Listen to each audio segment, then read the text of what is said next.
오늘은 로마서 2의 37번째 시간, 로마서 14장 전반부 1절부터 12절까지 공부하도록 하겠습니다.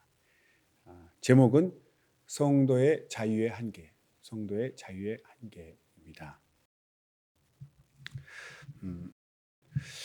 성경에 그 교회 안에서 다툼과 또 분열의 예가 여러 번 나와 있습니다.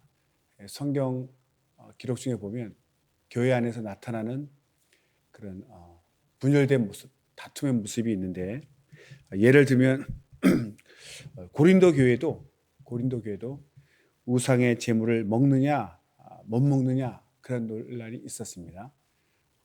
우상에게 바친 제물을 먹느냐, 또 먹어서는 안 된다, 그런 논란도 있었고, 또 지도자들로 인한 또 분열. 사실은 이제 지도자들이 분열을 일으킨 것이 아니라 누구는 바울, 또 아볼로, 게바, 그리스도, 이렇게 나는 바울파다, 아볼로파다, 나는 게바, 베드로죠, 파다, 또 그리스도파다, 이렇게 스스로 이렇게 팔을 막 지도자들 따라서 팔을 나누는 그런 문제도 있었습니다. 그리고 또 서로 뜻이 맞지 않는다고 해서 물고 먹으면 멸망할까 하노라는 것처럼 이렇게 오히려 스스로 해결하지 못하고 세상 법정에 서로를 막 고소하는 그런 부끄러운 일도 있었습니다. 또 이제 갈라디아 교회를 보면 거짓 교사들이 가르친 내용을 듣고 바울의 어떤 진정한 복음의 가르침을 속히 떠나서 이상한 복음으로 가는 것을, 복음 쫓는 것을, 다른 복음 쫓는 것을 이상히 여긴다 말하는 것처럼, 이렇게 거짓 교사가 잘못 가르친 것에 또 이렇게 따라감으로써 파가 나뉘는, 분열이 일어나는 그런 경우도 있었습니다. 또 이제 빌립보 교회에서는 이제 두 여인, 성경에 나오는 유오디아 또 순두계, 이렇게 서로 이제 반목하는 바람에 교회가 또 이렇게 시끄러워지고 분열이 일어나서 서로 합하라, 마음을 합하라, 이렇게 또 권면하고 있죠. 이렇게 교회 안에 하나님 말씀을 따라 겸손하게 서로 사랑하지 못하고 자신의 어떤 생각, 주장을 내세우고 교만한 거죠. 그런 것들로 인해서 다툼이 일어나고, 또 그로 인해서 교회가 분열되는, 하나님의 교회가 어려움에 처하는 그런 일들이 많이 이제 있었습니다. 어느 교회나 과거나 현재나 그런 일이 있기 마련인데, 그것은 교만 때문에 나타나는 현상이죠. 그래서 오늘 공부할 로마서 14장도 그런 내용입니다. 교회 안에서 믿음이 연약한 자와 강한 자들, 믿음이 연약한 자, 강한 자들 사이에 절기를 어떻게 지킬 것이냐, 또 이런 음식을 먹어야 되느냐, 먹지 말아야 되느냐, 어떤 그런 절기 문제, 음식 문제로 어떤 서로 이렇게 판단하는 것, 서로 이제 판단하고 업신여기는 그런 일들이 일어났습니다. 그리고 그것이 이제 교회 내적 분열로 일어나서 교회를 어렵게 하고, 교회가 또 어려워지면 항상 마귀가 시험하는 거죠. 그 교만한 자를 통해서 교회가 굉장히 어려워지고 또 분열되고 떨어져 나가고, 결국 이제 하나님의 마음을 아프게 하는 그런 일들이 일어났는데, 그것을 이제 사도 바울이 권면하는 내용이 바로 로마서 14장 내용이 되겠습니다. 그러니까 먼저 절기 문제가 있는데, 유대교에서 기독교로 바뀌었기 때문에 그 유대교의 전통을 따르고자 하는 마음이 남아있는 사람들이 있죠. 그래서 그 절기를 지켜야 되지 않느냐, 그 지키지 않는 자들에 대해서 이렇게 판단하는 거죠. 여기서 이제 믿음이 연약하다는 것은 자유함이 없어서 벗어나지 못하고, 과거의 어떤 율법에서 벗어나지 못하고 그런 또 유대의 어떤 절기들을 지켜야 되지 않느냐, 이렇게 주장하는 자들이 있고, 믿음이 강한 자들은 복음 안에서 자유하기 때문에 그런 것에 대해서 이제 방해받지 않고 모든 나라를 이제 똑같이 여기고 이렇게 믿는 그런 자들이죠. 그러니까 믿음이 강한 자들은 이제 자유한 자들입니다. 그런 복음 안에서 자유한 자들은 믿음이 연약한 자, 절기를 지켜야 되느냐, 뭐 음식을 이렇게 가려서 먹어야 되지 않느냐, 뭐 이런 어떤 것에 대해서 없이 여기는 일들이 일어나고, 또 절기를 지켜야 된다고 생각하는 믿음이 연약한 자들은, 믿음이 강한 자들을 그렇게 하면 안 된다, 판단, 다른 말로 비난이죠. 비난하는 그런 어떤 반목이 이제 일어나게 되는 겁니다. 또 이제 음식의 문제에 있어서도 그렇죠. 율법에서 정한 음식, 부정한 음식 이렇게 나누고 그걸 따라 지켜야 되지 않느냐. 과거 어떤 그런 구약에 나타난 하나님이 정하신 그것을 따라야 되지 않느냐. 이렇게 주장하는 사람은 이제 믿음이 연약한 쪽에 들어가는 것이고, 복음 안에서 다 자유해졌다. 아무 고기든 먹을 수 있다라고 하나님께 거룩하게 하신 것이다. 이렇게 자유하게 먹는 자들은 믿음이 강한 자. 항상 이렇게 믿음이 강한 자는 연약한 자를, 믿음이 연약한 자를 없인 여기고, 믿음이 연약한 자는 믿음이 강한 자를 자유롭게 하는 것을 비난하고 판단하고, 이런 것이 로마 교회 안에서도 일어났습니다. 그래서 각각 자기가 믿음의 분량대로 행하면 되는데, 그러니까 다른 사람에 대한 믿음, 다른 사람의 믿음에 대해서 이렇게 주장하고 판단하고 비난하지 말고 각각 자기가 믿음의 깨달은 분량만큼 각각 행동하면 되는 것인데, 문제는 자기 주장이 옳다, 너희들은 틀렸다, 이렇게 비난하면서 문제가 생기는 것입니다. 그래서 우리가 아디아포라라는 단어가 있습니다. 아디아포라, 이런 단어가 있는데, 이것은 이제 뜻은 아무렇게나 해도 좋은 것, 즉 해도 되고 안 해도 되는 그런 것들을 이제 아디아포라라고 합니다. 아디아포라. 그 개념을 이 로마서 14장을 통해서 우리가 좀 깨달아야 되겠다, 이렇게 생각합니다. 그러니까 이렇게 해도 되고 저렇게 해도 되는 것인데 꼭 이렇게 해야 된다, 저렇게 된다, 이렇게 주장하면서 싸움이 일어나고 다툼이 일어납니다. 그러니까 믿음 안에서 결론적으로 이제 하나님이 다 받으신 자들이라면 서로가 서로를 비난하고 판단하면 안 된다는 것이죠. 즉 복음 안에서 자기가 깨달은 대로 할 사람은 하고 안 할 사람은 안 하고 서로 비난하지 말고 각각 자기가 믿은 대로 깨달은 대로 하라. 그런 개념이 바로 이제 아디아포라라는 개념이 되겠습니다. 이제 성경 구절로 한번 공부를 해보겠습니다. 1절 읽겠습니다. 1절. 믿음이 연약한 자를 너희가 받되 그의 의심하는 바를 비판하지 말라. 2절. 어떤 사람은 모든 것을 먹을 만한 믿음이 있고 연약한 자는 채소를 먹느니라. 네. 서론에서 말씀드렸지만 믿음이 연약한 자라는 것은 이게 어떤 것이 구원을 받느냐 못 받느냐, 그런 구원에 관한 근본적인 믿음을 얘기하는 것이 아니고 어떤 특정한 사안에 대해서 확신이 있느냐 없느냐, 확신이 많으냐 적으냐, 어떤 그런 뜻의 믿음이 연약한 자라고 표현한 겁니다. 이 믿음이 연약하다는 것이 구원 받느냐 못 받느냐 이런 근본적인 것을 얘기하는 것이 아니라 어떤 특정한 일에 대해서 확신이 약하다, 이런 뜻이 되겠습니다. 그래서 이 믿음이 연약한 자들에 속하는 사람은 유대적 요소를 엄격히 지키기를 주장한다.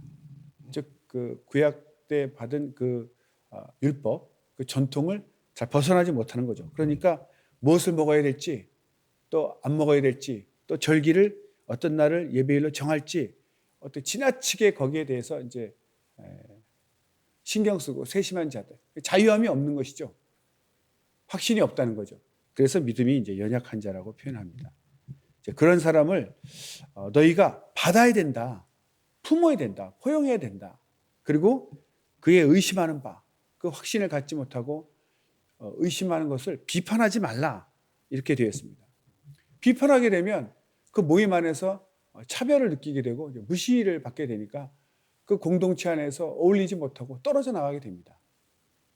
그래서 열등감이나 차별을 느끼지 않도록 그들을 주장하는 대로 그냥 자기 개인 신앙 분량대로 행할 수 있도록 자유하게 내버려 주고 그것에 대해서 어떤 비판하거나 차별하거나 업신여기서는 안 된다, 이런 뜻이 되겠습니다. 또 이제 어떤 사람은 모든 것을 먹을 만한 믿음이 있고 연약한 자는 채소를 먹는다 이렇게 되어 있죠. 그러니까 복음 안에서 자유한 사람은 모든 것을 먹습니다. 그러나 그 유대적 전통, 그 레위기 11장에 나와 있는데 거기에 자세하게 이제 먹을 수 있는 음식과 먹지 못하는 정한 음식, 부정한 음식 그런 내용이 쫙 되어 있습니다. 그걸 지키려고 하니까 자유함이 없는 거죠. 그런 자들을 이렇게 판단하지 마라 이런 뜻이 되겠습니다. 그래서 유대적 전통을 지키는 사람 또는 기본적으로 생명이 있는 것을 이렇게 생명이 있는 것에 대해서 음식으로 먹는 것을 금기시하는 그런 또 사회적 통념이 있었고 또 개인적으로 금욕 생활을 하다 보니까 음식을 또 절제하는 사람들이 있죠. 그래서 이런 여러 가지 상황에 대해서 같은 그리스도인이지만 그것을 이제 동조하는 사람이 있고 따르지 않는 사람이 이렇게 있었습니다. 그들 사이에 어떤 반목이 있었다는 거죠. 레위기 이제 11장에 보면 음식 중에도 이렇게 그 발굽이 두 쪽 나 있고 되새김질하는 짐승을 먹어도 된다. 소 같은 경우는 두 쪽 나 있고 되새김질 하니까 먹을 수가 있는 거죠. 그런데 이제 돼지 같은 경우는 발굽은 두 쪽이지만 되새김질을 하지 않기 때문에 부정한 동물. 그래서 먹지 못하고. 토끼나 사방 같은 경우는 사방은 이제 토끼 종류입니다. 같은 종류인데 되새김질을 하지만 쪽이 갈라지지 않았기 때문에 또 부정해서 먹지 말라. 이렇게 성경이 얘기하니까 그것을 지키려고 하다 보니까 믿음이 연약한 자가 이제 되는 것이죠. 그래서 이제 그런 사람들을 믿음이 연약해서 고민하고 있는 자들을 품고 받아줘야지 그것을 비판하면 안 된다. 그래서 차별과 열등감을 느껴서 모임에 떨어져 나가지 않도록 받아줘야 된다. 이렇게 얘기하고 있습니다. 다음 이제 3절, 4절 읽겠습니다. 3절, 4절입니다. 먹는 자는 먹지 않는 자를 업신여기지 말고 먹지 못하는 자는 먹는 자를 판단하지 말라. 이는 하나님이 저를 받으셨음이니라.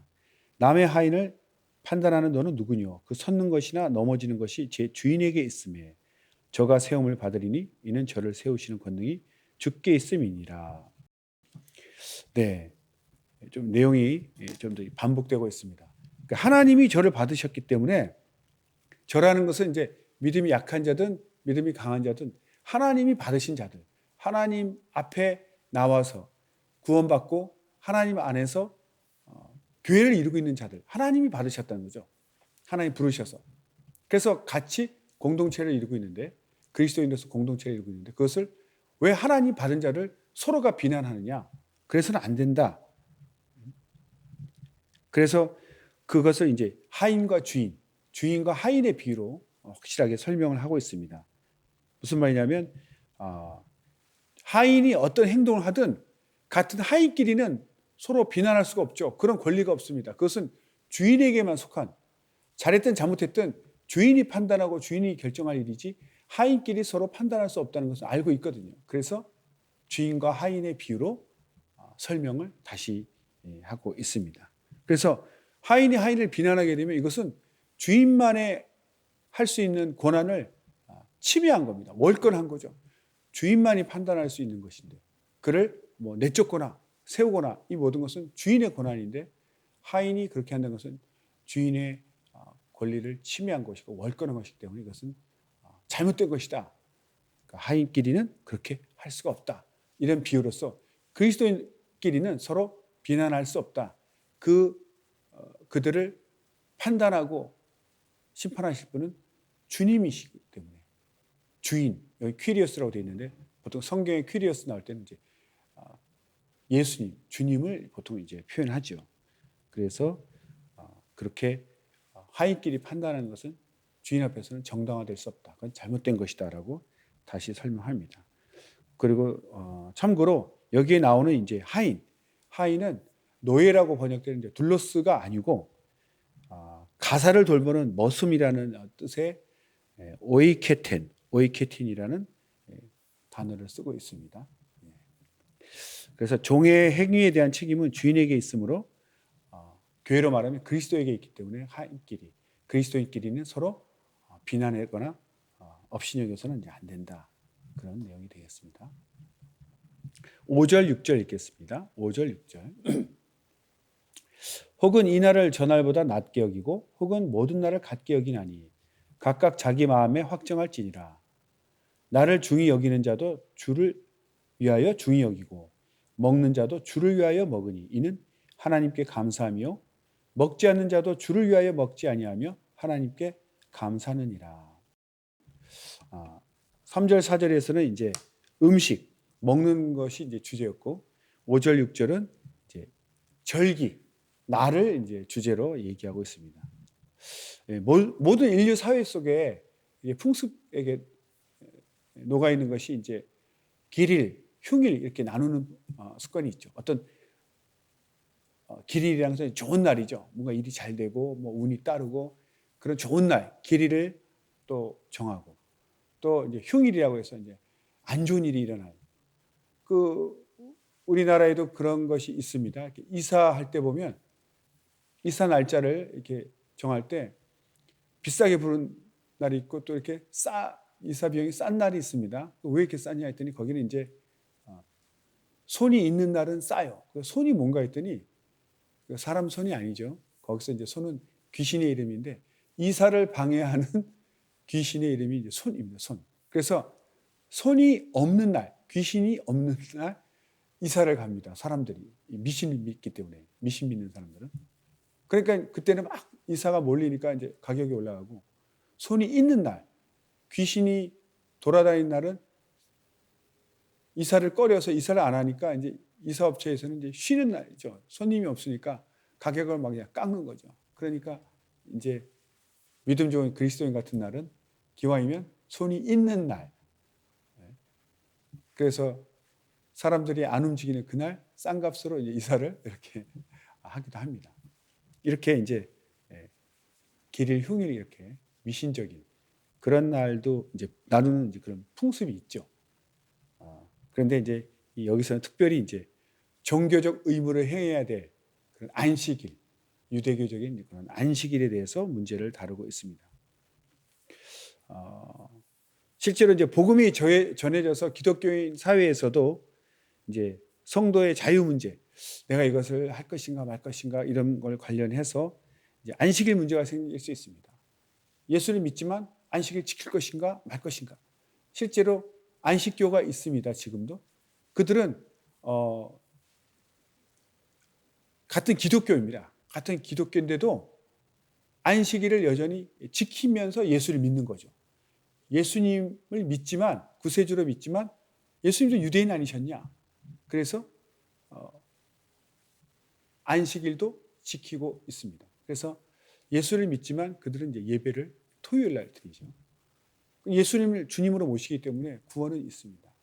그런 식으로 지금도 이제 주일을 섬기는 또 안식일을 섬기는 같은 그리스도인인데도 이렇게 지금도 있습니다.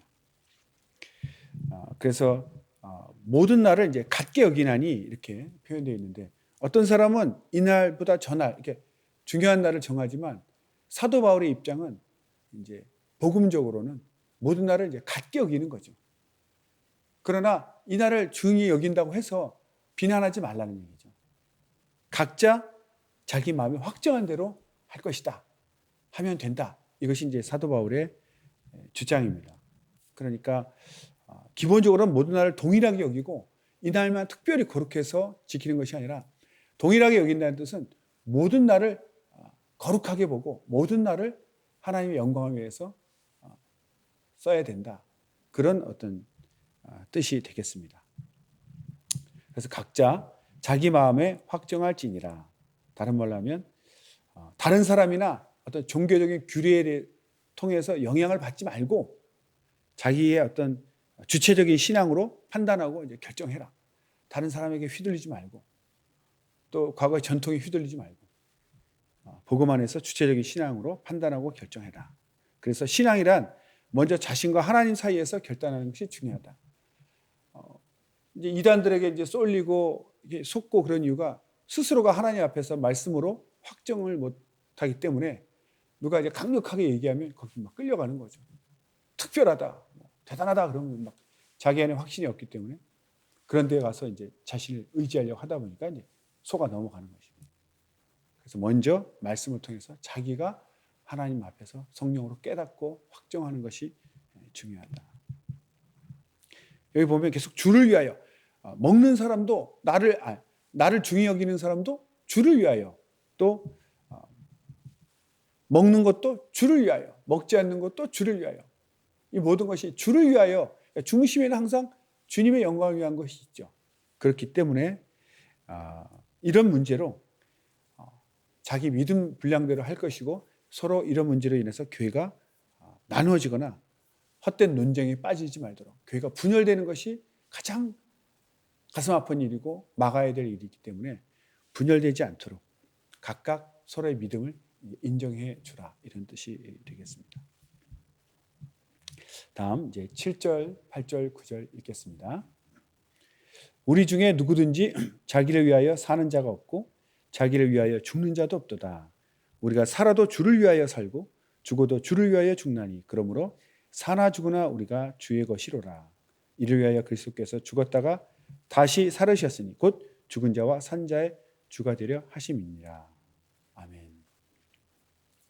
우리가 자기를 위해서, 이제는 예수 믿는 그리스도인들은 누구든지 자기를 위해서 사는 자가 없고 또 자기를 위해서 죽는 자도 없습니다. 그래서 자기를 위해서 산다는 것은 현세상에서, 이 현세에서 자기 연락하고 즐기고 또 육체적인 즐거움을 취하는 그런 자기가 되겠죠.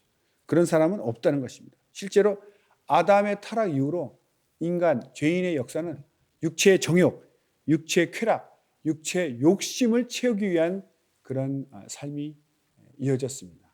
그런데 그리스도인의 삶은 이제 그런 불신자의 삶, 자기 욕심을 이루고자 하는 삶을 이제 끊고 나를 위하여 자기 몸을 버리신 주님, 그 피값으로 나를 사신 주님, 그러니까 나를 사신, 즉 주인 되신 예수 그리스도를 위해서 사는 삶이 우리 그리스도인의 삶이죠. 그래서 이제는 하나님의 영광을 위해서 사는 삶입니다. 자기를 위해서 살지 않죠. 죽는 것도 자기 것이라고 생각해서 자살하고 그러면 안 된다는 거죠. 이제 이 목숨 자체가 하나님의 것이기 때문에, 하나님의 피값으로 사셨기 때문에 살고 죽는 것은 하나님께 속한 것이다. 내 마음대로 목숨을 함부로 죽어서도 안 된다는 뜻이 되겠습니다. 그래서 오히려 사도 바울은 죽음조차도 주님을 위해서 죽는 것이 유익하다라고 말했습니다. 빌립보서 1장 20절, 21절 읽어드리겠습니다. 나의 간절한 기대와 소망을 따라 아무 일에든지 부끄럽지 아니하고 오직 전과 같이 이제도 온전히 담대하여 살든지 죽든지 내 몸에서 그리스도가 존귀되게 하려 하나니 이는 내게 사는 것이 그리스도니 죽는 것도 유익함입니다. 즉 이제 살든지 죽든지 주님의 것이고 주님 그리스도께서 존귀되게 하는 것이 삶의 목표가 되고, 그래서 내가 주님을 위해서라면 죽는 것도 유익하다. 모든 것이 주님께 속했다는 것을 고백하고 있습니다. 그래서 우리는 이제 사나 죽으나 우리는 주님의 것이기 때문에 오직 주님의 영광을 위해서 내 삶을 드려야 되고, 나는 이미 예수님의 피값으로 사셨기 때문에 내 것이 아니고 주님 것이다라는 것을 항상 기억하고 살아야 됩니다. 그래서 이제는 일상의 사소한 문제라도 어떤 특별한 영적인 일, 어떤 큰 일만 주님께 속한 것이 아니라 모든 나의 삶 전체가 사소한 일부터 모든 것이 하나님께 속한 것이라는 걸 알고 자신이 주님에 대한 믿음, 또 청지기적 사명, 항상 믿음 안에서 내가 하나님께 사명을 받은 청지기적인 어떤 사명감에서 모든 것을 생각하고 판단하고 결정해야 된다는 것이죠. 우리가 이제 이게 깨어있지 않으면 교회 밖에서 그냥 불신자처럼 생각하고 판단하고 행동할 때가 있죠. 그래서는 안 된다는 것입니다. 항상 나는 주님의 것이고 주님을 위한 삶이 되어야 된다. 그런 뜻이 되겠습니다. 그 말씀이 이제 고린도전서 10장 31절, 고린도전서 10장 31절. 그런즉 너희가 먹든지 마시든지 무엇을 하든지 다 하나님의 영광을 위하여 하라. 먹고 마시는 것은 아주 사소한 일이죠. 기본적인 삶입니다. 그런 것들조차 무엇을 하든지 다 하나님의 영광을 위하여 하라. 그렇게 항상 생각하고 깨어 있어야 된다는 뜻이 되겠습니다. 그 이유가 이제 9절에 나옵니다. 이를 위하여 그리스도께서 죽었다가 다시 살으셨으니 곧 죽은 자와 산 자의 주가 되려 하심이니라. 주님께서 죽었다가 다시 살았다. 결국 이제 부활을 얘기하고 있습니다. 이 부활 사건이 예수님이 하나님의 아들이시다. 신성을 가지심 그리고 구세주가 되신다. 이것을 증명하는 것 아닙니까? 즉 그가 하나님의 아들, 신성과 구세주 되심으로 모든 만물의 주인이 되신다는 것을 입증하신 거죠. 죽음에서 부활하심으로 하나님의 아들이시고 모든 만물의 주인 되신다는 것을 입증하셨기 때문에 나조차 나를 포함한 죽은 자나 산 자의 모든 자의 주님이 되신다. 주인이 되신다. 늘 우리는 그것을 기억하고 내 마음대로 판단하고 내 하고 싶은 대로 사는 그런 삶이 아닙니다. 그것은 이제 불신자의 삶이었고 우리는 거기서 정반대 그리스도인의 삶, 그리스도인의 삶을 살아야 된다는 것을 말하고 있습니다. 마지막 10절에서 12절까지 읽겠습니다. 내가 어찌하여 내 형제를 판단하느뇨? 어찌하여 내 형제를 업신 여기느뇨? 우리가 다 하나님의 심판대 앞에 서리라. 기록되었을 때 주께서 가라사대 내가 살았노니 모든 무릎이 내게 꿇을 것이요 모든 혀가 하나님께 자백하리라 하였느니라. 이러므로 우리 각인이 자기 일을 하나님께 직구하리라. 네. 결국 14장 얘기하는 것이 믿음이 강한 자는 연약한 자를 자유함이 없는 자를 업신여기면 안 된다. 또 믿음이 연약한 자는 그 자유한 자, 믿음이 강한 자를 비난하지 말아야 된다. 서로가 서로를 인정해야 되는데 그 이유는 하나님이 받으셨기 때문에 각자를 주인이 받은 자를 주인의 권한을 하인이 침해할 수 없는 것처럼 같은 그리스도인들끼리는 서로를 비난할 수 없다. 결정은 하나님이 하신다. 주님이 하신다. 그런 내용이죠. 그래서 그 이야기를 10절에서 다시 한번 설명하고 있습니다. 우리가 하나님의 심판대 앞에 서리라. 심판대 앞에 서서 이제 무릎을 꿇고 모든 혀가 이제 자백한다. 자기 일을 자백한다. 이렇게 나와 있습니다. 여기서 이제 심판대라는 이 내용이 나오는데 그 당시에 이제 베마티라고 헬라어로 하는데 이제 운동 경기 하면은 그 심판이 이렇게 서 있는 자리가 있었습니다. 이제 배구 게임을 보면 이제 가운데 네트 한쪽에 이렇게 올라가 있죠. 그런 식으로 어떤 경기를 하면 심판의 자리가 있습니다. 거기에 올라가 있는 심판은 경기를 보면서 부정한 행위를 한 사람, 규칙을 어기는 사람은 바로 이제 자격을 박탈한다고 합니다.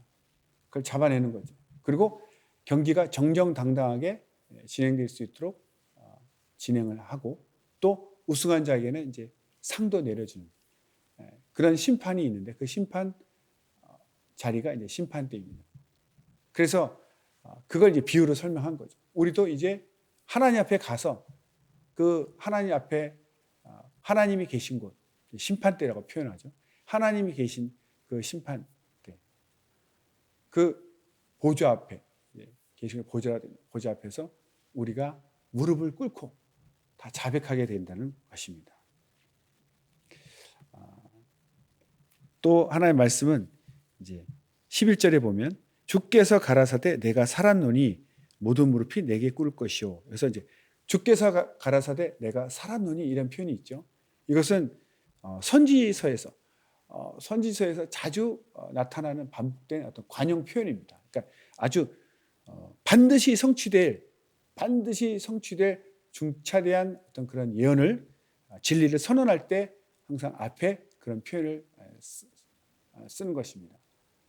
신약에서도 이제 요한복음에 보면 예수님께서 내가 진실로 진실로 내게 이르노니 이런 표현을 계속 쓰시죠. 그러니까 어떤 중대한 얘기를 하시기 전에 신약에서도 그런 표현이 이제 계속 반복되는 것처럼 구약에서도 이제 선지서에서 반드시 성취될 중차대한 진리를 선언할 때 쓰는 이제 관용 용법이 되겠습니다.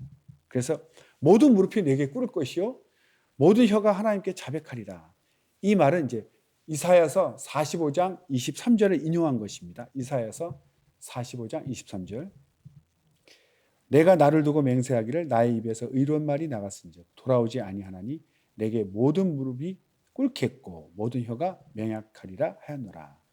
이제 항상 사도 바울은 본인의 어떤 그런 가르침이 자기가 지어낸 것이 아니라 성경에 기록되고 주님께서 예수 그리스도께 말씀하신 것이라는 것을 항상 이렇게 말씀으로 인용을 해서 자기의 가르침을 확증하죠.